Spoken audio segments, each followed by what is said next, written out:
ಇದು ನಮಗೆ ರುಚಿಕರವಾದ ದಂಟಿನ ಗೊಜ್ಜನ್ನ ಮಾಡೋದನ್ನ ತೋರಿಸ್ಕೊಡ್ತೀನಿ. ಈ ದಂಟಿನ ಗೊಜ್ಜು ತುಂಬಾ ರುಚಿಯಾಗಿರುತ್ತೆ, ಮಾಡ್ಕೊಳ್ಳೋದು ಕೂಡ ತುಂಬಾ ಸುಲಭ. ಮಕ್ಕಳಿಗೆ ಲಂಚ್ ಬಾಕ್ಸಿಗೆ, ಆಫೀಸಿಗೆ ಯಾವುದಕ್ಕೆ ಕೂಡ ಇದು ಬಹಳ ಚೆನ್ನಾಗಿ ರುಚಿಯಾಗಿರುತ್ತೆ.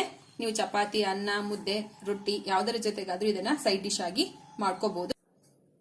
ದಂಟಿನ ಗೊಜ್ಜನ್ನ ಮಾಡ್ಕೊಳ್ಳೋದಿಕ್ಕೆ ನಾವು ದಂಟಿನ ಸೊಪ್ಪಿನ ಈ ರೀತಿಯ ದಂಟನ್ನ ತಗೊಳ್ಳೋಣ.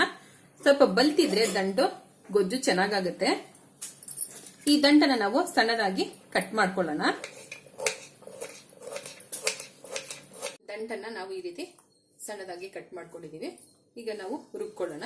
ಮೊದಲಿಗೆ ತೆಂಗಿನಕಾಯಿ ಚೂರುಗಳನ್ನ ಜಾರಿಗೆ ಹಾಕೊಳ್ಳೋಣ.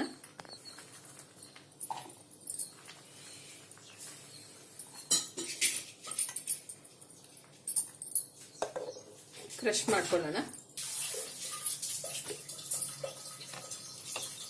ಈಗ ಇದಕ್ಕೆ 1 ಇಂಚು ಶುಂಠಿಯನ್ನ ಹಾಕೊಳ್ಳೋಣ. 1 ಸ್ಪೂನ್ ಅಷ್ಟು ಸಾಸಿವೆಯನ್ನ ಹಾಕೊಳ್ಳೋಣ. 1 ಸ್ಪೂನ್ ಅಷ್ಟು ಜೀರಿಗೆಯನ್ನ ಹಾಕೊಳ್ಳೋಣ.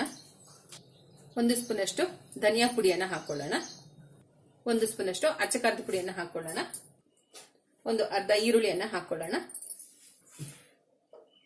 ಒಂದು ಸ್ವಲ್ಪ ಕಾಳು ಮೆಣಸನ್ನ ಹಾಕೊಳ್ಳೋಣ. ಸ್ವಲ್ಪ ಅರಿಶಿಣವನ್ನ ಹಾಕೊಳ್ಳೋಣ. ಸ್ವಲ್ಪ ಇಂಗುವನ್ನ ಹಾಕೊಳ್ಳೋಣ. ಇದೆಲ್ಲವನ್ನ ಸ್ವಲ್ಪ ನೀರನ್ನ ಸೇರಿಸಿ ನುಣ್ಣಗೆ ರುಬ್ಕೊಳ್ಳೋಣ. ಈಗ ನುಣ್ಣಗೆ ರುಬ್ಬಿಕೊಂಡು ಆಗಿದೆ. ಬಾಣಲೆಗೆ ಒಂದು 2 ರಿಂದ 3 ಸ್ಪೂನ್ ಅಷ್ಟು ರಿಫೈಂಡ್ ಆಯಿಲ್ ಹಾಕೊಳ್ಳೋಣ. ಎಣ್ಣೆ ಬಿಸಿಯಾದ ನಂತರ ಸಾಸಿವೆಯನ್ನ ಹಾಕೊಳ್ಳೋಣ. ಸ್ವಲ್ಪ ಜೀರಿಗೆಯನ್ನ ಹಾಕೊಳ್ಳೋಣ. ಸ್ವಲ್ಪ ಬೆಳ್ಳುಳ್ಳಿಯನ್ನ ಹಾಕೊಳ್ಳೋಣ.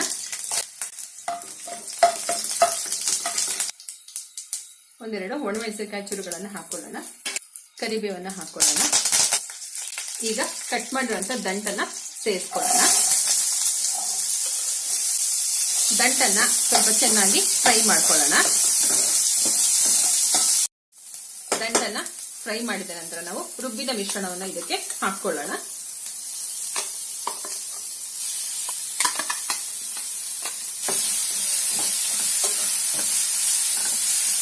ಇದಕ್ಕೆ ಸ್ವಲ್ಪ ನೀರನ್ನು ಕೂಡ ಸೇರಿಸಿ ಇದಕ್ಕೆ ಹಾಕೊಳ್ಳೋಣ.